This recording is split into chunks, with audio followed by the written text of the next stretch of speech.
Hello दोस्तों, veterans नमस्कार। MC Singla case में एक बहुत बड़ा डेवलपमेंट हुआ है और इसका लेटर भी आचार्य जी ने और सुप्रीता सरकार ने निकाल दिया है और स्वाभाविक सी बात है कि इसकी जानकारी एडवोकेट शिवाराम जी ने दी हुई। दोस्तों, वो कहते हैं ना कि झूठ के पैर नहीं होते और जब झूठ पकड़ा जाता है तो उल्टे पैर दौड़ता है और अपमान का एक कारण बन जाता है। लगभग वही सुप्रीम कोर्ट में आज हुआ। जो पीएनबी के वकील थे बैनर्जी साहब, उन्होंने सुप्रीम कोर्ट में एप्लीकेशन दी एमसी सिंगला केस को 2 हफ्ते आगे बढ़ाने के लिए। आपको पता है कि जो रेगुलर केस है उसमें सुप्रीम कोर्ट के निर्देशों के अनुसार एडजर्नमेंट नहीं दिया जा सकता और इसकी एप्लीकेशन गई जाती है।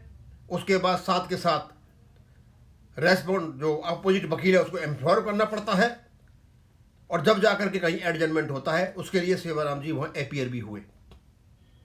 और क्या हुआ वो सारी बात मैं पढ़ के बताता हूं। कहते हैं, updates on MC Singla case for pension updation pending before the honourable Supreme Court be reproduce here under the message received by KV Acharya ji from advocate Shri Shivram for information for our members. 8 lakh members की इंफॉर्मेशन के लिए और बहुत ही important message है। हमें लगता है अब ये मैदान छोड़ करके भागने लगे हैं। इनके छत्र छाया में, जो चंडीगढ़ हाई कोर्ट के गलत फैसले की छत्र छाया में, डिफेक्टिव जजमेंट के छत्र छाया में पल रहे थे, ऊपर से छत्र छाया हट चुकी है क्योंकि सोशल मीडिया में हो चुका है वो डिफेक्टिव जजमेंट था और इसने 3 लाख लोगों की जिंदगी ले ली। वो मैसेज पढ़ के बताता हूं क्या हुआ था। Courts on the yesterday night mentioning mail by PNB counsel for further adjournment of the case by 2 weeks on ground of non-availability of Mr. Banerjee ASG on 22 Banerjee 2026 को उन्होंने एक मेल भेजा कल और 2026-22 को अपीयर नहीं हो पाएंगे। 2 दिन का एडजर्नमेंट चाहिए। I appear in the Supreme Court today. इस केस से संबंधित आज शिवराम जी सुप्रीम कोर्ट में अपीयर हुए थे। अब शिवराम जी मानेंगे तब ना, वो भी तो अफेक्टेड है। Upon mentioning by the PNB Council, the Honorable Court did not agree for adjournment of the case. Supreme court ने केस को एडजर्न होने से मना कर दिया। क्या कहा? The Justice Vikramnath said that this was a part heard case concerning pension of bank employees. ये पार्ट हर्ड केस है और जो बैंक के पेंशनर्स हैं ये उनसे संबंधित है क्योंकि ये उस चीज से घबरा रहे हैं जो आदरणीय जस्टिस विक्रमनाथ जी ने कही थी कि your arguments are irrelevant. If you have not paid as per regulation you will have to पे।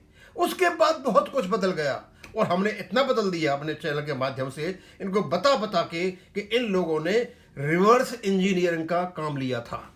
आगे, that this was a part heard case concerning pension of bank employees and the matter will be heard on 22 April. साफ बोल दिया 22 को होगी।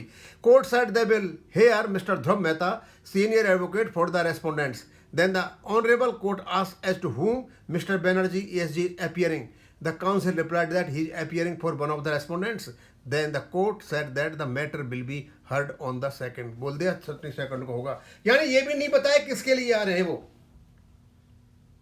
ये भी नहीं बताया किसके लिए आ रहे हैं वो। सब कुछ छुपा रहे हैं, कंसीलमेंट हो रहा है, कोशिश कर रहे हैं। और ये जो कोशिश हो रही है इसी कोशिश का एक भाग था आईबीए और यूएफबी के नेताओं के बीच में मीटिंग एक्स ग्रेसिया का नाम लेकर के। यही काम था कि सोच रहे कैसे न कैसे करके इसको कैसे रोका जाए क्योंकि इनकी फंड थ्योरी का जो बनाया था तिलिस्म वो टूट चुका है। कोई रेगुलेशन नहीं है, तिलिस्म टूट चुका है। चंडीगढ़ हाई कोर्ट ने क्या फैसला दिया, डिफेक्टिव फैसला दिया, उसकी असल कलई खुल चुकी है। 35/1 2003 के अमेंडमेंट के साथ एक सशक्त पेंशन रेगुलेशन है। तो दोस्तों ये इतनी न्यूज देनी थी आपको कि बैनर्जी साहब ने कोशिश की थी कि कि इसको 2 हफ्ते और पेंशन अपडेशन केस को आगे लटका दिया जाए।